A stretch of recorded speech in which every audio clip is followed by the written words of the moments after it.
یعنی سوتے میں عالم خواب میں اس وقت کو اپنا بسر کرے، صرف کرے. وہ بہت بد نصیب انسان ہے جو اس وقت کی اہمیت کو، اس کی برکات کو حاصل نہیں کرتا کہ اس وقت جو نیا دن کی ابتدا ہو رہی ہے، وہ لمحات، وہ خداوند کریم کی ایک خاص رحمت اس بندے پر ہوتی ہے جو وہ اس وقت خدا کی یاد میں، خدا کی عبادت میں اور خدا سے اپنی دعاؤں کے استجاب ہونے کی التجا کرتا ہے.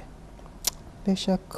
یعنی کہ آپ کا خیال ہے کہ یہ جو فجر ہے اس کو انہوں نے ریلیٹ کیا ہے جو عاشورہ کی صبح تھی اس کے ساتھ، کہ جس میں کہ حسینی لشکر کا قیام اور ان کو بنی امیہ کی تاریکیوں سے نکال کر باہر لانے کا جو ہے، بنی امیہ کے جو تاریک پردے ہیں ان کو چاک کر دیا ان کے لیے. کیا آپ کا خیال ہے کہ یہ اس طرف اشارہ ہے؟ بہن جو کہ تفسیر مختلف تفاسیر ہیں اور اس میں علماء اکرام نے مختلف قسم کی توجیہ پیش کی ہیں جو یہ قسم خداوند کریم نے کھائی ہیں اس حوالے سے جو اس کو ڈسکرائب کیا گیا ہے.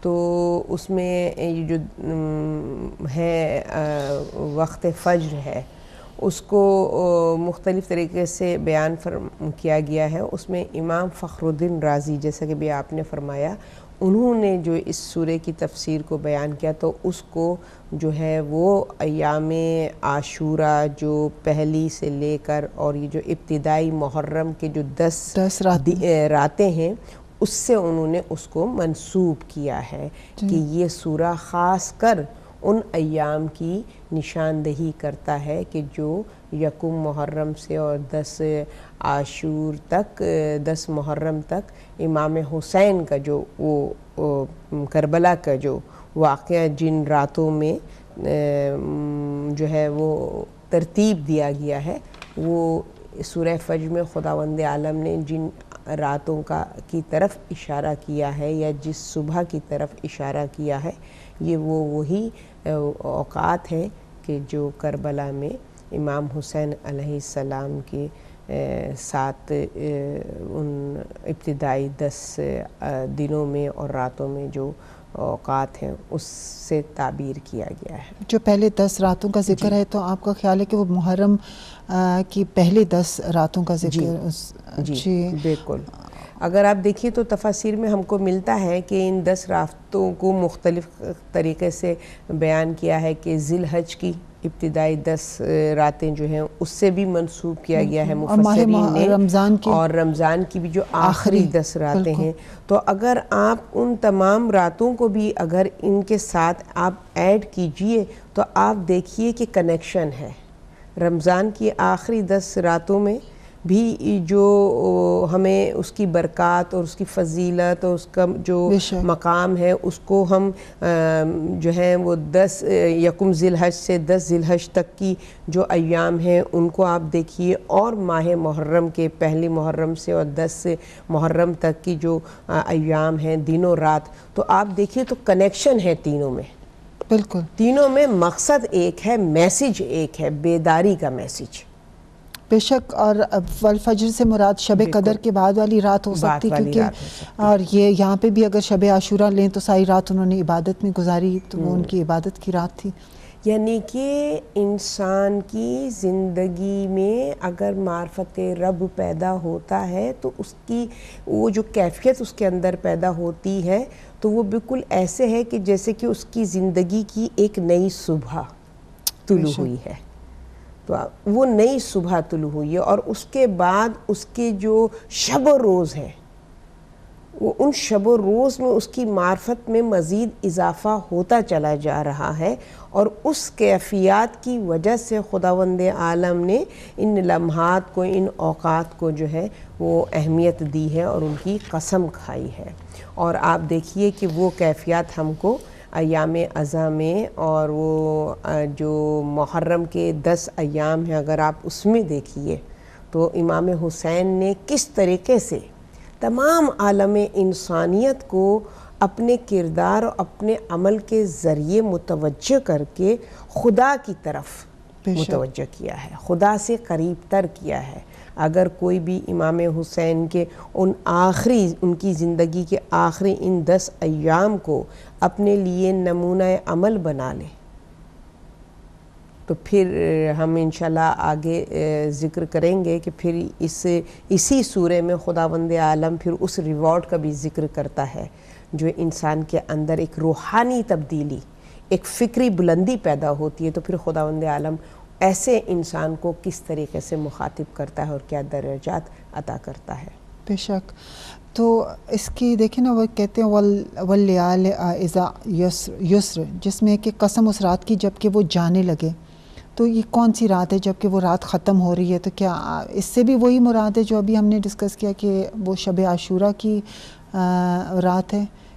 جی بے شک، اس میں کوئی شک نہیں کہ مفسرین نے جو دن و رات کا اس طریقے سے ذکر کیا ہے کہ والفجر ولیال عشر والشفع والوتر واللیل اذا یسر، تو اس میں خداوند عالم نے، اگر آپ دیکھیے تو اس نے مطلب کہ ابتدائے رات سے لے کر اور انتہائے رات کا ذکر کیا ہے اور اس کی قسمیں کھائی ہیں، اور اس میں مفسرین جو تفسیر کرتے ہیں کہ اس میں جو خداوند عالم نے ان 10 راتوں کا ذکر کیا ہے، تو جو ہم نے ابھی عرض کیا کہ ان 10 راتوں میں جو ہے بعض مفسرین نے اس کو ذی الحج کی راتیں قرار دیا ہے، بعض نے اس کو ماہ رمضان کی آخری 10 راتوں کو قرار دیا ہے، اور بعض مفسرین نے، جس میں امام فخر الدین رازی کے حوالے سے بھی میں نے گفتگو کی ہے، کہ انہوں نے اس کو مخصوص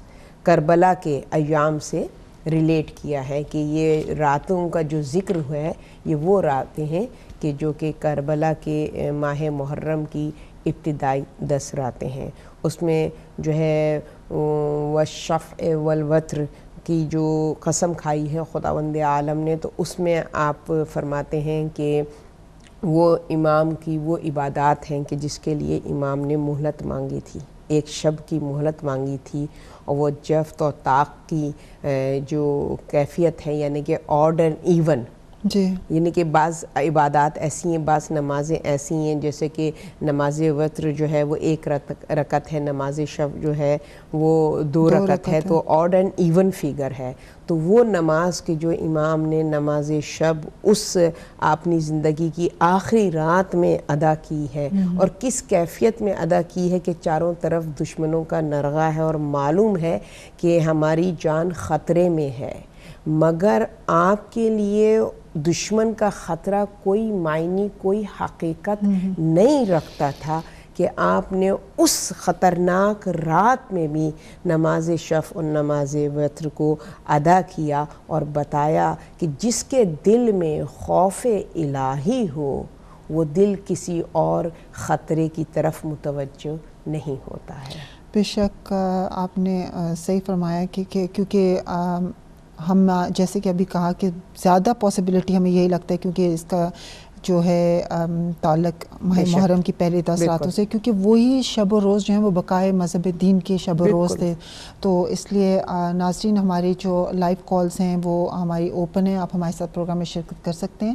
ہمارا ٹیلی فون نمبر اسکرین پر آ رہا ہے، جو انٹرنیشنل نمبر ہے وہ 00441217666449، اور نیشنل کالز کے لیے 012176666449، اور ہمارا وہی ٹاپک قرآن اور امام حسین علیہ السلام، اور آج ہم سورہ الفجر کے حوالے سے گفتگو کر رہے ہیں اور دیکھ رہے ہیں کہ یہ کیسے اس میں ہمیں امام حسین علیہ السلام کا اور کربلا کا پیغام ہمیں کیسے مل رہا ہے، اور ہم چاہیں گے کہ آپ کے پاس بھی کوئی اس کے حوالے سے آپ کے اپنے خیالات کا اظہار کرنا چاہیں تو پلیز ہم آپ کے کال کے منتظر رہیں گے۔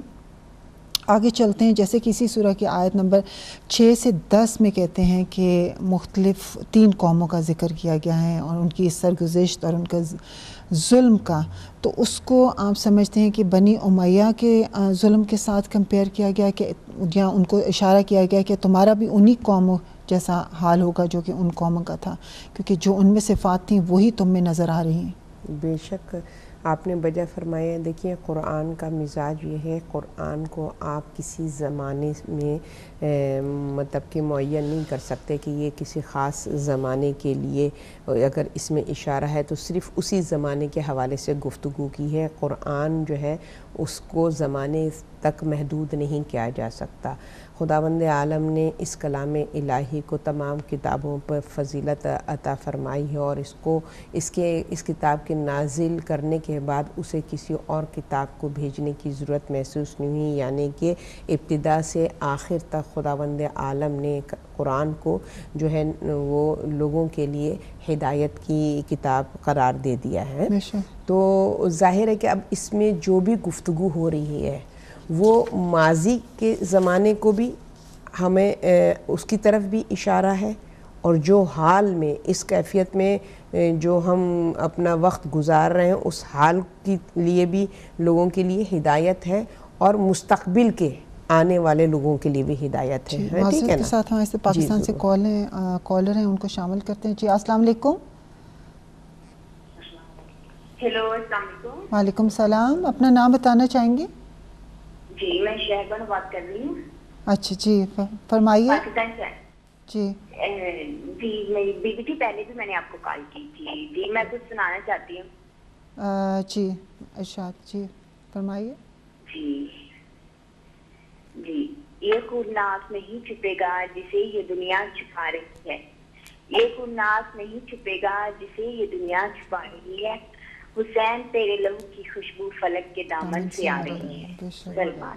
اللہم صلی اللہ محمد و آل محمد. جزاکم اللہ خیر.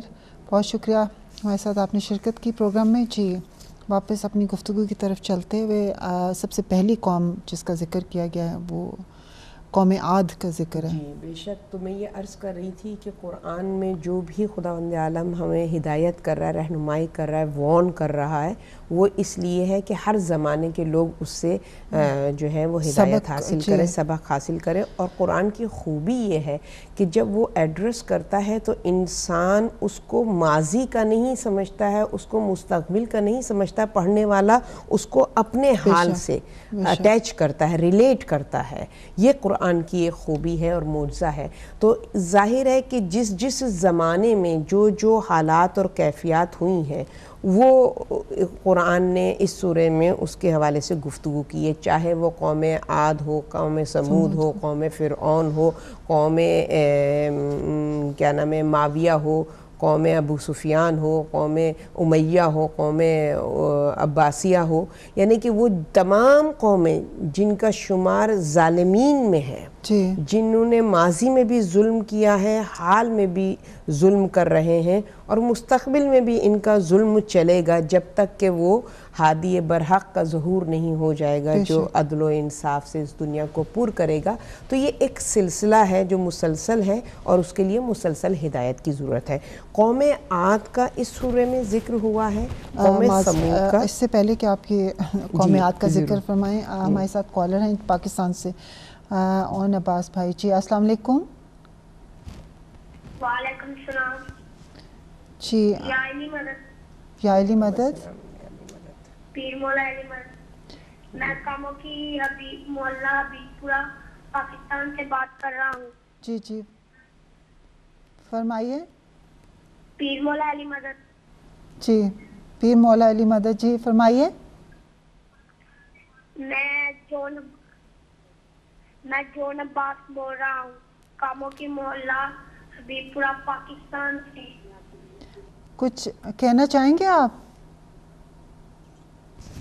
شاید کال ڈراپ ہوگی.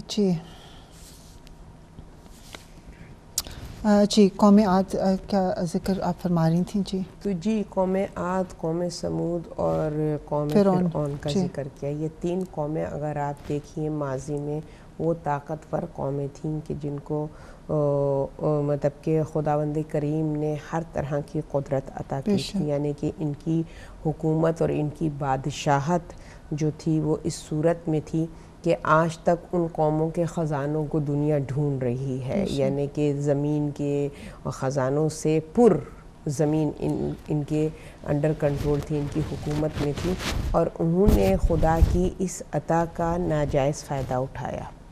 اور اتنے ظالم اور جابر یہ کہ آپ پہلے یہ دیکھیے کہ خداوند عالم نے ان کی طاقت کو مینشن کیا ہے کہ یہ کیسی قومیں تھیں، قوم عاد، کہ جو بڑے بڑے ستونوں کی عمارت، یعنی اس سے پہلے اس طرح کی کنسٹرکشن اور اس طرح کی بلڈنگ ورک نہیں ہوا تھا جو قوم عاد کے زمانے میں ہوا ہے، بڑے ستون۔ جی عرفان بھائی ہیں پاکستان سے۔ جی السلام علیکم۔ وعلیکم السلام۔ جی میں پاکستان سے بول رہا ہوں۔ جی فرمائیے۔ یہ جو ابھی آپ نے جو سورہ کو ڈسکس کر رہے ہیں نا، سورہ فجر کو، جی جی، تو اس کی تفسیر میں یہ اپنے علاقے میں ہمارے علماء حق ہیں وہ بتا رہے تھے نا جی، کہ یہ جو اول فجر ہے نا، اس سے مراد آخری امام ہے۔ اچھا ٹھیک ہے تفسیر جی۔ اور جو لگوا ہوتا کام کا، اور جو اس کے بعد ہے نا ولیال عشر، جی، تو اس کے یہ تفسیر امام 8 امام کی بقول ہے نا۔ اچھا جی، تو وہ کہہ رہے تھے کہ اس سے مراد 10 امام ہے، حسن سے لے کر حسن تک، حسن عسکری علیہ السلام سے لے کر حسن مصطفیٰ سے لے کر حسن عسکری علیہ السلام تک، ٹھیک ہے اور پھر جو اس کے بعد ہے والشفعین، جی، اس کا مطلب 2، تو اس سے مراد ہے حضرت علی علیہ السلام اور اور بی بی فاطمہ فاطمہ، جی بالکل۔ اور اس کے بعد جو ہے وطر مطلب ایک، اس سے مطلب ہے خدا، یعنی اپنے ذات سے قسم کھاتے ہیں۔ تو پھر امام سے پوچھا گیا کہ آپ نے اللہ نے امام 10 اماموں کو 10 راتوں سے تشبیہ کیوں کی ہے؟ تو انہوں نے فرمایا کہ جس طرح رات میں کوئی بندہ آتا ہے اور گزر جاتا ہے، اس کا پتہ نہیں چلتا، جی، اس کو کوئی پہچان نہیں جاتا، بالکل اسی طرح 10 امام آ گئے دنیا میں اور کسی نے بھی ان کی معرفت حاصل نہیں کی، اور اس لیے 10 اماموں کو 10 راتوں سے تشبیہ کی گئی ہے۔ اور اس کے علاوہ جو یہ والفجر لفظ ہے نا، تو اس کے میں آپ کو ایک اور ثبوت بھی دیتا ہوں۔ سورہ قدر جو ہے، اس کی جو آخری آیت ہے سلام ہی حتی مطلع الفجر، جی، یعنی ڈس بلیورز کے لیے سلامتی ہے یہاں تک کہ فجر ہو جائے۔ بے تو شک، فجر تو روز روز ہوتا ہے، لیکن ہم دیکھتے ہیں کہ ڈس بلیورز جو ہے نا دنیا میں چھائی ہوئی ان کی حکومت ہے، اس سے مراد آخری امام ہے کہ جب وہ آئیں گے اس وقت تک ان کی ڈس بلیورز کے لیے سلامتی ہے جب تک آخری امام نہیں آئے۔ جب وہ آ جائے تو بس ان کا وہ جو ہے نا ان کی حکومت ختم ہو جائے گی۔ شکریہ۔ وعلیکم السلام، بہت شکریہ، بہت جی بالکل۔ اس کا یہ بھی جو ہے یہ میرے پاس ہے ان کی شیخ محسن نجفی کی، سید صفدر حسین نجفی کی، انہوں نے بھی اسی طرح سے اس میں تشریح فرمائی ہے۔ فصل الخطاب تفسیر جو مولانا نقن کی ہے، انہوں نے بھی مختلف علماء کی تفاسیر کو مینشن کیا ہے، تو اس میں جو ابھی بھائی نے ذکر کیا ہے اس کا بھی ذکر ہے۔ جی بالکل۔ تو یہ تو قرآن ہے، وسعت رکھتا ہے، آپ اس میں کتنے بھی معنی اس میں پنہا ہیں، پوشیدہ ہیں، کہ جو راسخون فی العلم سے پوچھیں تو پھر وہ اپنی فصاحت و بلاغت کے ساتھ بتائیں گے، تو ظاہر ہے کہ پھر ایک ایک لفظ میں، ایک ایک آیت میں وہ کہتے ہیں 72 معنی اور اس کے تفاسیر ہیں۔ بے شک اس میں کوئی شک نہیں، چونکہ ہم امام حسین سے ریلیٹ کر رہے ہیں اس سورے کو، اس لیے ہم نے امام حسین کے حوالے سے زیادہ گفتگو کی ہے۔ بے شک۔ جی السلام علیکم۔ ہلو السلام علیکم۔ وعلیکم السلام۔ جی میں اجازت سے کوئٹہ سے بات کر رہی ہوں۔ کہاں سے؟ کوئٹہ سے۔ جی جی، اپنا نام بتانا چاہیں گی؟ حجاب انسیہ۔ جی فرمائیے۔ تو میں قرآن کی ایک سورہ کی تلاوت کرنا چاہتی ہوں۔ اچھا جی، بسم اللہ۔ اعوذ باللہ من الشیطان الرجیم، بسم اللہ الرحمن الرحیم۔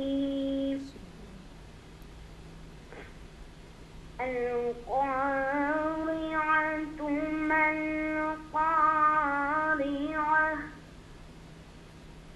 وما أدراك ما القارعة يوم يكون الناس كالفراش المبثوث وتكون الجبال كالعهن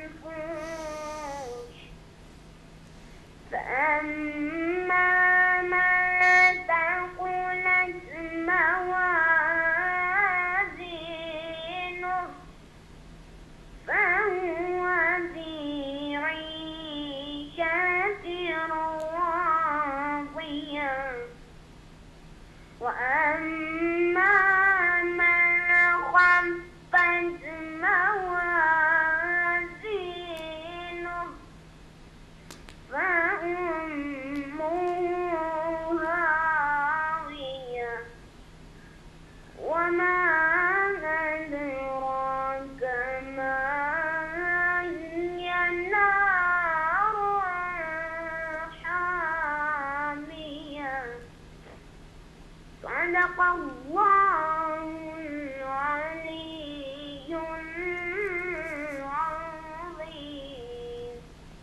جزاک اللہ، ماشاء اللہ، بہت خوبصورت، بہترین، بہت شکریہ خدا اللہ حجاب سلامت انسی، رکھے۔ آپ نے بہت ہی خوبصورت انداز میں تلاوت کی۔ آئی تھنک اس کا سیر ان کے والدین کو جاتا ہے کہ بے شک، آمین، اللہ آمین، آپ کو توفیقات میں پروردگار اضافہ فرمائے۔ جی السلام علیکم۔ وعلیکم السلام۔ جی اپنا نام بتانا چاہیں؟ میں پاکستان سے بول رہا ہوں۔ جی فرمائیے۔ میں آپ کو نوحہ سنانا چاہتا ہوں۔ جی سنائیے۔ بن جا تو میرا ضامن، رہوں گی پھر کبھی نہ، بن جا تو میرا ضامن، رہوں گی پھر کبھی نہ، عابد تھے یہ معصومہ، عابد تھے یہ معصومہ، کہتی پکڑ کے دامن، رہوں گی پھر کبھی نہ، بن جا تو میرا ضامن، رہوں گی پھر کبھی نہ، روتی ہوں اس لیے میں اصغر کو یاد کر کے، روتی ہوں اس لیے میں اصغر کو یاد کر کے، میرے بھائی سے زیادہ،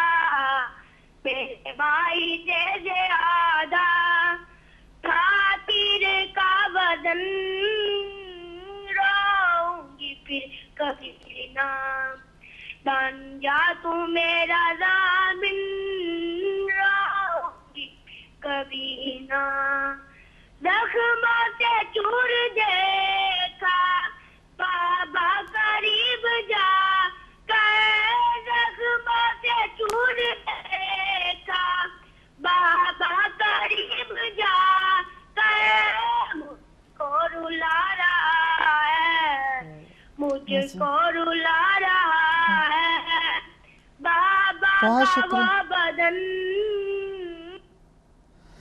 بہت شکریہ آپ کا۔ جی جزاک اللہ۔ جی واپس اپنی گفتگو کی طرف چلتے ہوئے قوم عاد کے گفتگو کر رہے تھے ہم ان کے بارے میں۔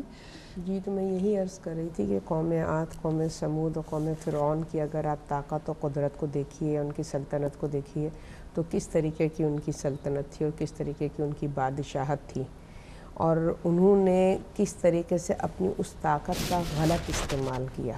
تو خداوند عالم پہلے ان کی اس حکومت کو بیان کر رہا ہے کہ کیا طاقتور تھے، کتنے اونچے ستونوں کے انہوں نے مکان بنائے، پتھر کے سینے میں تراش کے اس پہ انہوں نے مضبوط مکان بنائے، یعنی کہ اتنے اسٹرانگ مکان بنائے کہ آج بھی اس کے آثار مطلب کہ موجود ہیں۔ اگر آپ اہرام مصر وغیرہ کو دیکھیں تو اس کے باوجود مگر خدا کی نافرمانی کی تو کس طریقے سے وہ نیست و نابود ہو گئے ہیں، کس طریقے سے ان کی باوجود ان کی طاقت و قدرت کے خداوند کریم کی فقط ایک جو ہے نا خدا نے ایک کہنا چاہیے ایک پھونک میں ان کو نیست و نابود کر دیا ہے، زمین دوز کر دیا، زمین بوز کر دیا ان کو۔ تو یہاں پر بتا رہا ہے پالنے والا کہ انسان تیری کیا وقت اور تیری کیا حیثیت ہے۔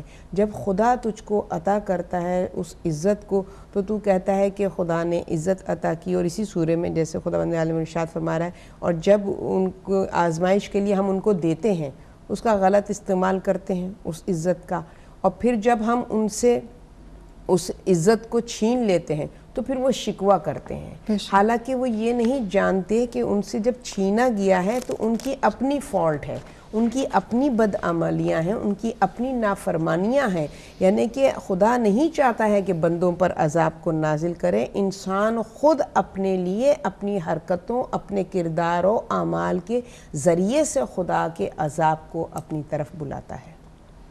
بے شک، اور کہتے ہیں کہ وہ وہی ہوا کہ چونکہ انہوں نے خلیفہ تو اللہ سبحانہ تعالیٰ کے خلیفہ کے خلاف انہوں نے قدم اٹھائے تھے، تو یہاں بھی شاید اشارہ کیا جا رہا ہے کہ جو بھی اللہ سبحانہ تعالیٰ کے خلیفہ کے خلاف قدم اٹھائے گا اس کا وہی انجام ہونے والا ہے جو کہ ان قوموں کا ہوا تھا۔ بالکل، کہ خدا نے ہدایت کے لیے پیغمبروں کو بھیجا اور ان کے ساتھ انہوں نے پیغمبروں کے ساتھ حضرت ہود کے ساتھ کیا سلوک کیا، انہوں نے حضرت صالح کے ساتھ کیا سلوک کیا، حضرت موسیٰ کے ساتھ کیا انہوں نے سلوک کیا۔ تو ظاہر ہے کہ خداوند عالم نے ان کو مطلب کہ مہلت بھی دی اور مطلب کہ آخری وقت تک ان کی ہدایت کا سامان مہیا کرتا رہا، ورنہ وہ چاہتا تو پہلے بھی عذاب کو نازل کر سکتا تھا، مگر اس نے پیغمبروں کے ذریعے سے ہدایت کی۔ مگر ان قوموں نے کس طریقے سے اپنے انبیاء و مرسلین کا قتل کیا ہے، کس طریقے سے ان پر ظلم و تشدد کیا ہے، اور پوری انسانیت کو جو ہے اس کے اوپر ظلم و تشدد کیا ہے، فرعون بنے بیٹھے رہے، تو پھر خداوند کریم نے ان پر عذاب کو مسلط کیا۔ اور اسی طرح سے امام حسین علیہ السلام کا بھی آپ دیکھیں تو کربلا میں آخری وقت تک وہ ہدایت کا سلسلہ جاری رکھا کہ شاید ان کو کبھی کوئی نہ کوئی چنگاری جو ہے وہ ان کی وہ جل جائے ان کے اندر اور وہ شاید ہدایت پا لیں۔ لیکن یہ دیکھیں نبیلہ بہن کے ہدایت کا یہ عالم تھا کہ امام حسین کی پشت پر شمر ملعون کند خنجر لیے ہوئے، ان کی گردن پہ خنجر رکھا ہوا تھا، اس وقت بھی امام اس کی ہدایت کر رہے تھے۔ بے شک اس سے زیادہ انسان کی بدنصیبی کیا ہوگی کہ ایسے ہادی و مرسلین کا خداوند عالم نے انتخاب کیا جنہوں نے اپنی آخری سانس تک اپنی ذمہ داری، اپنی رسپانسبلٹی کو نبھایا ہے، اور جس مقصد کے لیے خداوند عالم نے اس دنیا میں ان کو بھیجا وہ مقصد آخری سانس تک وہ اپنا پورا کرتے رہے۔ اور پھر اگر انسان اس سے ہدایت اور درس حاصل نہ کرے تو پھر اس میں کوئی شک و شبے کی گنجائش نہیں ہے کہ وہ عذاب الہی کا مستحق ہے۔ اور ایک چیز جو تینوں قوموں میں ہمیں ملتی ہے، غرور، تکبر، بالکل تکبر اور وہ طاقت کا نشہ، طاقت کا بالکل، اور وہ سمجھتے تھے کہ جس کے پاس طاقت ہے، پیسہ ہے، دولت ہے، بس وہی جو ہے وہ انسان بہتر ہے۔ وہ بہتر کے علاوہ اس طاقت اور اس دولت کو انہوں نے اپنی کوشش اور اپنی کاوش سمجھا، اس کو خدا کی عطا نہیں سمجھا۔ اگر اس کو خدا کی عطا سمجھتے تو شکر گزار بندے ہوتے۔ وہ یہ سمجھے کہ جو کچھ ہے وہ ان کی اپنی کوششوں کا نتیجہ ہے، اور وہ ظلم پہ ظلم کرتے رہے، اپنی مال کو بڑھاتے رہے، جائز ناجائز طریقے سے وہ اپنی طاقت کو اسٹرانگ کرتے رہے۔ وہ یہ سمجھ رہے ہیں کہ یہ ان کے لیے بہت ہی کہنا چاہیے رحمت ہے، رحمت الہی ہے، اور وہ جو کچھ کر رہے ہیں رائٹ رانگ یعنی خدا ان سے راضی ہے۔ بے شک جبھی تو انہوں نے اپنے آپ کو اس صورت میں اس ظلم کی اس طریقے سے انتہا کی کہ قرآن جو ہے فرعون کو جب فرعون کا ذکر کر رہا ہے تو کیا کہہ رہا ہے، میخوں والا، کہ ظلم کس طریقے سے فرعون کرتا تھا کہ زندہ لوگوں کے جسموں میں جو ہے وہ نیلز گاڑ دیتا تھا، میخیں گاڑ دیتا تھا، اور تپتے ہوئے پتھر پر ان کو جو ہے لٹا کر ان کے میخیں گاڑ دیتا تھا کہ اگر کوئی ذرا سی بھی اس کی نافرمانی کرے تو وہ اس طریقے سے ظلم و تشدد کرتا تھا۔ خود جو ظلم و تشدد کرتا ہے ریئلائز نہیں کرتا کہ اس کے اوپر بھی ایک ہے بے شک جو سپر پاور ہے، کہ وہ بھی اسی طریقے سے تم اس کی بھی نافرمانی کرو، جس طرح اس نے تمہاری نافرمانی کی تم نے فوراً اس کو پنش کر دیا۔ وہ رحمان و رحیم دیکھو، تم مسلسل نافرمانی کر رہے ہو پھر بھی اس نے اپنی رسی کو دراز کیا ہے۔ تو ایک خود اپنے ہی عمل سے دیکھو کہ جو تمہاری نافرمانی کر رہا ہے اس کو تم پنش کر رہے ہو، تو تم جس رب کی نافرمانی کر رہے ہو تو ایک نہ ایک دن تم پر بھی وہ عذاب نازل ہوگا، مگر تم غافل ہو، اپنے آپ کو خدا سمجھے ہو، اپنے سے بڑی کی ہوئی طاقت نہیں ہے۔ تو آگے اسی سورہ میں خداوند عالم پھر ارشاد فرما رہا ہے نا کہ کیا ریزن تھا کہ جن کی وجہ سے خدا نے ان پر عذاب نازل کیا۔ بالکل 3 وجوہات بتائی گئی ہیں کہ وہ اس سے پہلے ایک نقطہ کہ جہاں کہا گیا ہے آیت نمبر غالباً 13-14 میں، یقیناً تمہارا پروردگار کمین گاہ میں ہے، مطلب کہ وہ تمہاری طاق میں بیٹھا ہے، وہ تمہیں چھوٹ دے رہا ہے کہ تم نے جتنا بھی گناہ کرنا ہے کر لو۔ جیسے کہ ہمیں جناب زینب سلام اللہ علیہ کا جو خطبہ ہمیں ملتا ہے دربار یزید میں، انہوں نے بھی یہی الفاظ کہے تھے یزید کو کہ کیا تو سمجھتا ہے کہ تو کامیاب ہوا ہے؟ یہ تو پروردگار ہے کہ اس نے تجھے کھل دی ہوئی ہے، چھوٹ دیا کہ تو نے اس کی مہلت کو اس کی رحمت سمجھ لیا۔ جی، تو اسی کے حوالے سے کہ جب ہم بھی، جیسے ابھی آپ نے پہلے بھی ذکر کیا کہ پروردگار ہمیں چھوٹ دیتا ہے کہ ہم سمجھتے ہیں کہ ہم برے کام کریں تو اس کو برا نہیں سمجھتے ہیں، تو ہم اور کرتے جاتے ہیں مزید، تو پروردگار بھی کھلا چھوڑ دیتا ہے کہ ٹھیک ہے تم اب اور برے کام کر لو، اور پھر ایک ہی مرتبہ پروردگار تم سے اس کا حساب لے گا۔ بالکل بے شک بجا فرمایا۔ اور پھر یہی ہے کہ جب وہ اپنے روبرو اس دن کو دیکھیں گے کہ جو قیامت کا دن ہے، اور خداوند عالم جہنم کو ان کے سامنے لا کھڑا کرے گا، تو پھر اس وقت وہ اپنے اوپر ملامت کریں گے، اور کہتے ہیں نا کہ ان کے لیے سوت کا وہ کہتے ہیں تازیانہ مارا جائے گا، اور وہ اس کے حساب سے تازیانہ بھی کہتے ہیں کہ ایک چمڑے کا تازیانہ ہوگا، اور اس طرح کا تازیانہ ہوگا جب وہ لگے گا تو اس کے ساتھ ان کی گوشت وہ سب لے کے اترے گا۔ بے شک بے شک۔ عذاب الہی جو جہنم کے عذاب ہیں اور ان کی جو کیفیات کو قرآن نے بیان کیا ہے، ائمہ طاہرین نے بھی جب جہنم کے عذابوں کا ذکر کیا ہے تو، اور انبیاء و مرسلین نے، آپ دیکھیے کہ حضرت زکریہ جب قیامت کے حوالے سے گفتگو کرتے تھے تو حضرت یحییٰ جو کہ مطلب کہ چائلڈ ہوڈ تھا ان کا، اور وہ قیامت کے جو عذابوں کا ذکر اپنے بابا سے سنتے تھے تو بچپنے میں بھی ان سے وہ برداشت نہیں ہوتا تھا، ان کے اندر وہ خوف طاری ہوتا، تو اس طریقے سے گریہ کرتے تھے کہ تفاسیر میں ملتا ہے کہ حضرت یحییٰ بچپنے میں، کم عمر تھے، ابھی بالغ بھی نہیں تھے، بہت ہی بچپنا تھا، اس میں وہ معرفت رب تھی کہ جب حضرت زکریہ عذاب الہی کا یا قیامت سے ریلیٹڈ آیات کی تلاوت فرماتے تھے تو وہ اتنے گریہ کرتے تھے کہ ان کے رخساروں کی جو اسکن تھی آنسوؤں سے اس طریقے سے ناسور ہو گیا تھا، زخم ہو گئے تھے، کھال بالکل اتر گئی تھی۔ تو حضرت زکریہ دیکھتے تھے کہ جہاں بھی وہ واعظ دیتے تھے، خطاب کرتے تھے کہ کہیں یحییٰ تو موجود نہیں ہے اس کراؤڈ میں، اس مجمع میں، کیونکہ ان سے وہ آیات برداشت نہیں ہوں گی۔ تو آپ سوچئے کہ وہ آیات الہی کہ جو ہمیں وارن کرتی ہیں اس کے عذاب سے، وہ میدان محشر سے، حساب و کتاب سے، اور ہمارے اندر وہ نبی معصوم، اس کے اندر وہ کیفیت خوف الہی سے پیدا ہو جائے، اور ہم جو گناہ میں سر سے پاؤں تک ڈوبے ہوئے ہیں، اور اتنی غفلت ہے ہمارے اندر کہ ہمیں وہ آیات نہیں جھنجھوڑتی ہیں، ہم ان آیات سے کب بیدار ہوں گے؟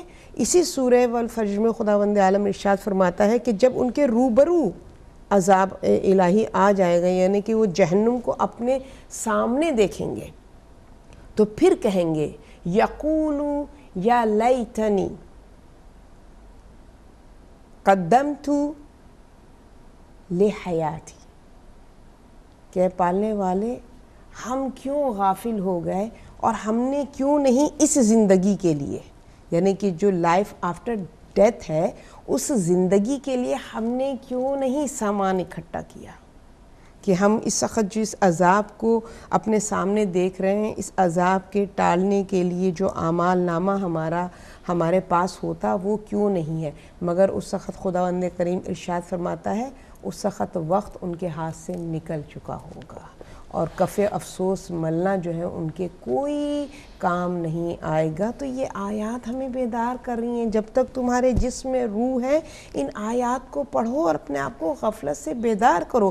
اب جو باقی زندگی ہے کم از کم اسی کو، بے شک اسی میں اپنی اصلاح کر کے، خدا کی صحیح معرفت حاصل کر کے، اور اپنے آپ کو ان میں سے، ان کی فہرست سے نکال دو کہ جو کہ ظالمین ہیں، جو کہ عذاب الہی کے مستحق ہیں، ہمارا شمار ان میں نہ ہو کہ جو عذاب الہی کے مستحق قرار دیں گے۔ بے شک آمین۔ اور وہ جو 3 اور باتوں کا ذکر کیا گیا کہ کیونکہ وہ یہ کام ظالم اس لیے بھی کہلائے کیونکہ وہ یتیموں کا مال کھاتے تھے اور غریب و مساکین کی مدد نہیں کرتے تھے، اور میراث کو جائز اور ناجائز طریقے سے اس کو اکٹھا کرتے تھے۔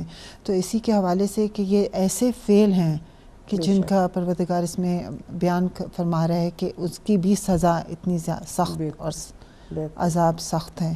بالکل، آپ نے بالکل بجا فرمایا کہ ان قوموں کے حوالے سے ذکر کیا، اور پھر وہ ریزن بتائے، وہ اعمال بتائے ان کے، یعنی کہ یہ یہاں پہ ان کے 4 گناہوں کو خداوند عالم نے ہائی لائٹ کیا ہے، اور ان کی نشاندہی کی ہے کہ پہلا ان کی جو برائی تھی ان کا عیب تھا کلا بلا تکرمون الیتیمہ، کہ وہ یتیموں کی تکریم نہیں کرتے تھے، یتیموں کے اوپر دست شفقت نہیں پھیرتے تھے، بلکہ ان پہ اور ظلم و تشدد، یعنی کہ ان کو لاوارث سمجھ کے ان پر ظلم و تشدد کرتے تھے۔ اب یہ صرف ایک زمانے کے لیے محدود نہیں ہے یہ آیت، اگر آپ دیکھیے تو یہ تمام زمانوں کا احاطہ کیے ہوئے ہے۔ جس دور میں یتیموں پر ظلم ہوا ہے، بجائے دست شفقت پھیرنے کے دروازہ جلایا گیا، ان کے حق کو غصب کیا گیا، یہ جس دور میں بھی یتیموں پر ظلم ہوا ہے، یہ آیت جو ہے ان تمام ظالموں کو احاطہ کر رہی ہے کہ کس طریقے سے وہ عذاب الہی کے مستحق ہوں گے۔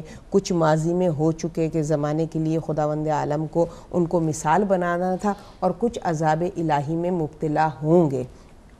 تو ایک تو ان کے اندر یہ عیب تھا، دوسرا عیب ان کے اندر یہ تھا وَلَا تَحَاضُونَ عَلَىٰ طَعَامِ الْمِسْكِينِ، کہ وہ مسکینوں کو، جو نیڈی پیپل تھے، جو مسکین تھے، ان کو کھانا و پانی نہیں دیتے تھے، اور دوسروں کو بھی اس کی ترغیب نہیں دیتے تھے کہ وہ ان کے مدد کر سکیں۔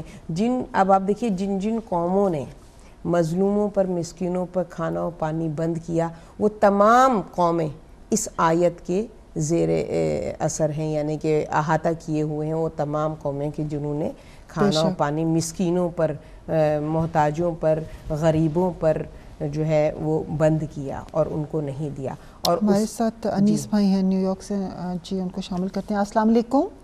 وعلیکم السلام، انیس صدر بات کر رہا ہوں۔ آپ کا پروگرام بہترین ہے، اور خاص طور پر آج کا جو ٹاپک ہے وہ تو یقیناً ایسا ہے کہ اس کے لیے تو بہت زیادہ وقت چاہیے، قرآن اور امام حسین علیہ السلام۔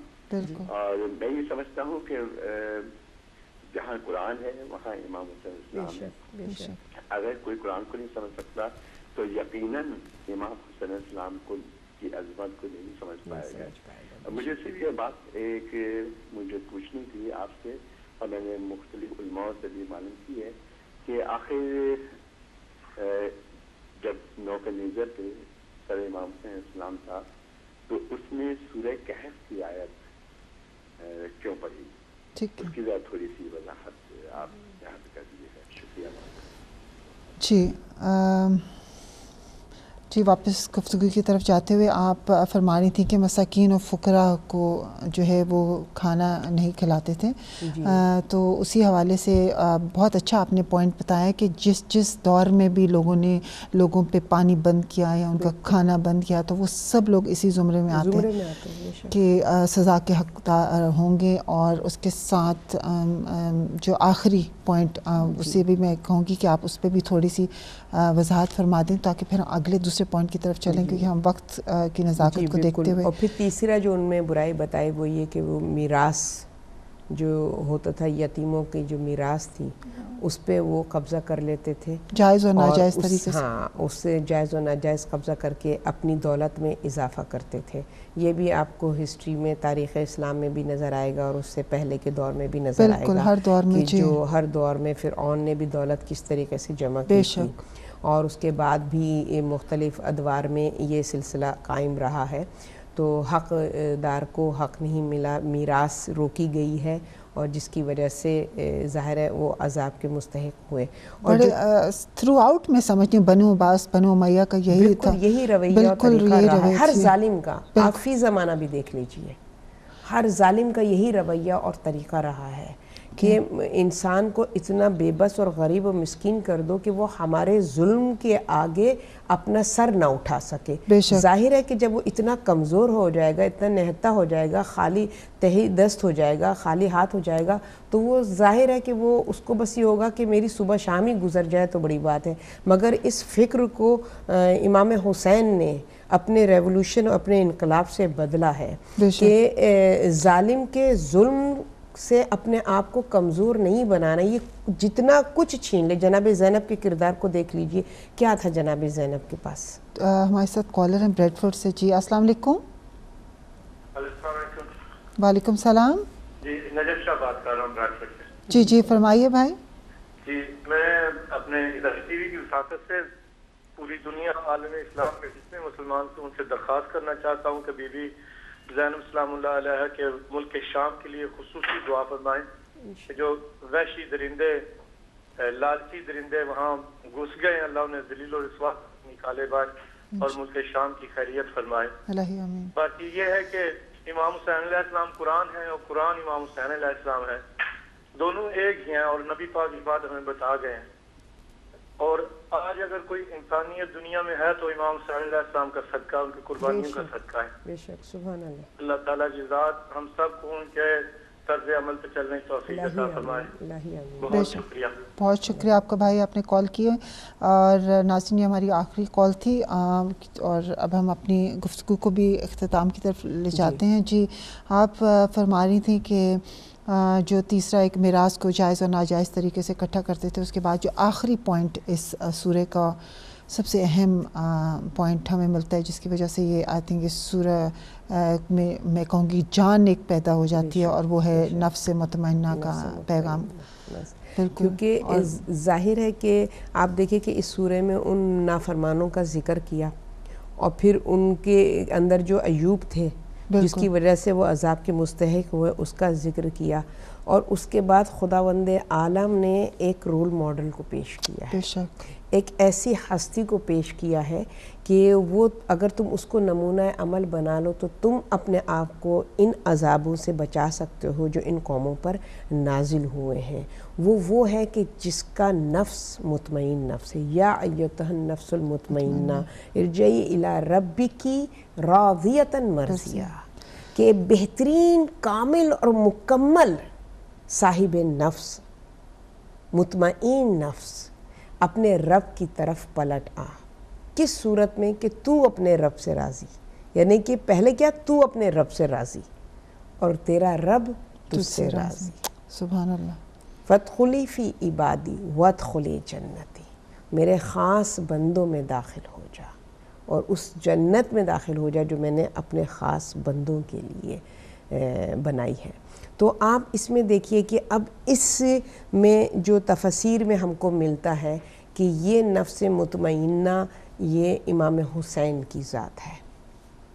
چونکہ ہم نے شروع سے اس کو امام حسین سے ان آیات کو ریلیٹ کیا ہے اور واقعات کو, تو ہم اس کا اینڈ بھی اختتام بھی آپ مجھے بتائیے امام حسین کی ذات کے علاوہ اور کون ہے کہ جس کے خداوند عالم جس کو اس طریقے سے مخاطب کرے کہ جس نے سب کچھ چھن جانے کے باوجود اس کا نفس اس کے اوپر اس کی ذات پر حاوی نہیں ہوا ہے, بلکہ کس طریقے سے امام حسین کا وہ آخری جملہ ہی اس بات کی دلیل ہے کہ یہ آیات جو ہیں امام حسین کی شان میں نازل ہوئی ہیں. کیونکہ امام حسین نے سب کچھ لٹ جانے کے بعد زمین ان پر تنگ ہو گئی تھی, اس کے باوجود بھی ان کی زبان سے ان کلمات کا ادا ہونا انا للہ و انا الیہ راجعون رضا بقضائہ و تسلیما لامری.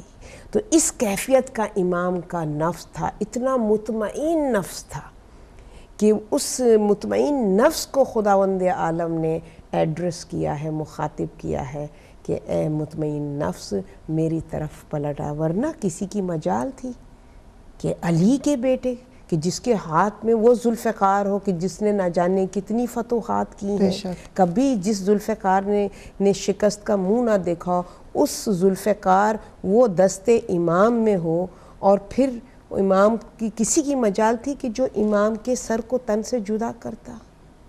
جب امام نے اس ندائے غیبی پر یا ایتھا النفس المطمئنہ ارجعی الی ربکی, جب خداوند عالم کی طرف سے دعوت آئی ہے, تب امام نے اس ذوالفقار کو نیام میں رکھا ہے, اور بارگاہ رب العزت میں آپ نے اس دعوت کا جواب اس سجدہ آخر سے دیا ہے. سبحان اللہ. بے شک واقعی میں اگر دیکھا جائے تو امام حسین علیہ السلام وطن سے جلا وطن ہوئے, تو سراپا امتحان تھے, اور پھر کچھ اپنے خاندان والوں کو ساتھ لیا, کچھ کو پیچھے چھوڑا, تو بھی اطمینان کا اظہار کیا. اہل مدینہ نے بے رخی دکھائی تو بھی، مکہ سے چلے تو بھی، حج نہیں کیا تو بھی مطمئن تھے کہ اس میں پروردگار کی رضا شامل ہے، اور پھر کربلا میں پہنچے تو اپنے اصحاب و انصار کو شہید ہوتے دیکھا، اپنی اولاد کو قربان کیا، ان کو اپنے نظروں کے سامنے قربان ہوتے دیکھا، لیکن ہر قدم پہ انہوں نے اطمینان کا مظاہرہ کیا، اور پھر جب خود میدان جنگ میں گئے ہیں تو واقعی پھر پروردگار نے ان سے راضی ہو کے کہا یا ایھا النفس المطمئنہ۔ بہت خوبصورت میں کہتی ہوں کہ یہ پوائنٹ یہاں پہ ہے کہ اگر ہم اس کو صرف سمجھنے کی کوشش کریں کہ امام حسین نے کیسا صبر دکھایا ہے، اور ہم بھی اس سے کچھ سبق حاصل کرنے کی کوشش کریں گے۔ جی اپنے سوالات کی طرف چلتے ہوئے ایک سوال ہمارے انیس بھائی کا، ایک تو عرفان بھائی کا ہم نے شاید اسی وقت ڈسکس کیا تھا کہ جیسے کہ انہوں نے بتایا تھا کہ سورہ فجر کو کس طرح سے اس کا جو دوسرا ایک اور رخ جو بیان کیا گیا وہ یہ ہے کہ اس کو امام آخری امام سے انہوں نے لنک کیا ہے، بالکل، اور اسی حوالے سے، اور اس کے بعد انیس بھائی نے ہمیں نیو یارک سے سوال کیا ہے کہ جب نوک نیزے پر امام حسین علیہ السلام کا سر تھا تو ان کے سر نے سورہ کہف کی جو آیت تھی اس کی تلاوت کیوں فرمائی؟ ہاں بے شک اس سورہ کہف میں جو ہے وہ امام حسین نے ظاہر ہے ان ظالمین کو ایڈریس کر کے اس سورہ کہف میں خداوند عالم نے جن قوموں کا ذکر کیا ہے اور ان کے رویے کا ذکر کیا ہے، اور پھر وہ قومیں کہاں رہیں، نیست و نابود ہو گئیں، تو امام نے بھی ان مسلسل اس آیت کی تلاوت اس لیے کی تاکہ تم حق کو پہچان سکو، تم اپنے آپ کو غفلت سے بیدار کر سکو۔ تو میں انشاءاللہ اس وقت میرے ذہن میں ایگزیکٹ اس کے ورڈنگ نہیں ہے، اصحاب کہف کی بھی وہ ہے نا کہ وہ جیسے وہ لوگ چلے تھے، سے انہوں نے اپنے آپ کو مطلب کہ اپنے عقیدے کو قربان نہیں کیا، بے شک، ہے نا، اپنے عقیدہ ظالم و جابر بادشاہ تھا، اپنے عقیدے کو قربان نہیں کیا، بلکہ انہوں نے بھی ایک طریقے سے جلا وطنی کو اختیار کیا، اور اپنے آپ کو جو ہے وہ غار کہف میں اپنے آپ کو مطلب کہ پوشیدہ کر دیا، حق کے لیے، وہ بھی کھڑے ہوئے، بالکل، اپنے انہوں نے یہ ایک قدم ان کے قدم اٹھایا۔ تو اس میں ظاہر ہے کہ اگر آپ سورہ کہف کو پڑھیے تو ہمیں بہت سی، اور پھر حضرت خضر کے وہ جو 3 قصے ملتے ہیں اس میں بھی ہر ایک قصے میں ایک پیغام، تو اس طرح سے کیونکہ میرا خیال ہے امام حسین علیہ السلام شاید ہماری توجہ دلوانا چاہ رہے تھے کہ وہ جو سورہ کہف ہے اس کو پڑھو اور سمجھو کہ وہ کیا پیغام دے رہی ہے۔ بالکل بجا فرمایا کہ ظاہر ہے ان کا مقصد جو تھا ہدایت کرنا تھا، تو وہ نوک نیزہ پہ بھی اپنے مقصد کو پورا کر رہے تھے، اور ایک آیت نہیں کئی آیات کی امام نے تلاوت فرمائی ہے، اور انشاءاللہ ہم اپنے اگلے پروگراموں میں ضرور، میرے بھائی نے اس طرف متوجہ کیا تو میں خاص ورڈنگ کے ساتھ، تاکہ میں پراپر طریقے سے، اس وقت میرے ذہن میں ایگزیکٹ اس کے ورڈنگ نہیں ہے، تو میں انشاءاللہ اس کے حوالے سے ضرور گفتگو کروں گی انشاءاللہ۔